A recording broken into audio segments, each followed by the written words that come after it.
Lord. ఇదిగో నేను యుగ సమాప్తి వరకు సదాకాలము మీతో కూడా ఉన్నానని వాగ్దానమిచ్చే యేసునామములో నా వందనము.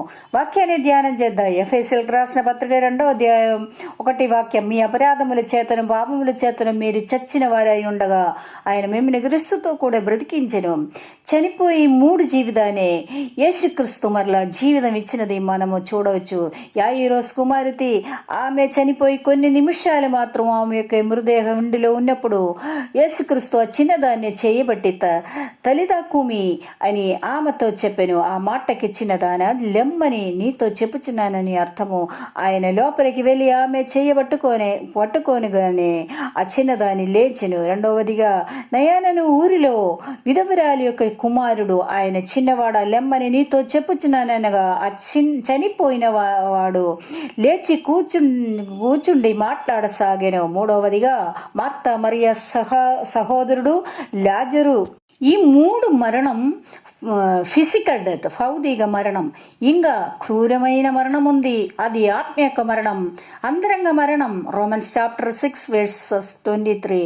రోమలేఖనం 6:23 వాక్యము. ఏలైనగా పాపం వల్లనే వచ్చిన జీతము మరణము, అయితే దేవుని కృపావరము మన ప్రభు అయిన యేసుక్రీస్తునందు నిత్య జీవము.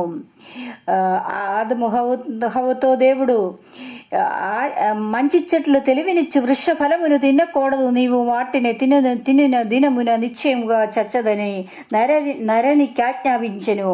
అయితే ఆ ఫలము తినిన వెంటనే వారి యొక్క ఆత్మ చనిపోయెను. అయితే శరీరం 930 సంవత్సరం జీవించి తర్వాత చనిపోయారు. Death came to Adam at the age of 930. ఈ లోకపు మరణం తర్వాత మళ్ళీ ఒక మరణం ఉంది. ప్రకటన గ్రంథం 21వ అధ్యాయం 8వ వాక్యము. Revelation chapter 21 verse 8.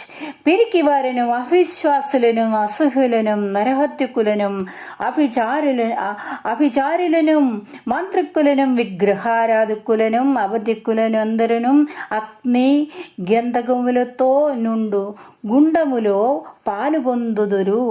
ఇది 2వ మరణము. ప్రియ దేవుని బిడ్డ, యేసుక్రీస్తు కాల్వరి శిలువలో తనకు తానే అప్పగించినందున నాకు నీకు పాప క్షమాపణ కృపతో దొరికా. ఇది మహా గొప్ప భాగ్యము. యేసుక్రీస్తు రక్తం నిన్ను లేవనెత్తారు, జీవిపించారు. హల్లెలూయా. అందుకు దేవుని స్తుతించుడి.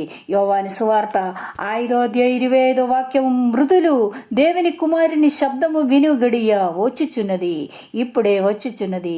దానినే వినివారు జీవిందురని మీతో నిశ్చయముగా చెప్పుచున్నాను. హల్లెలూయా. God bless you.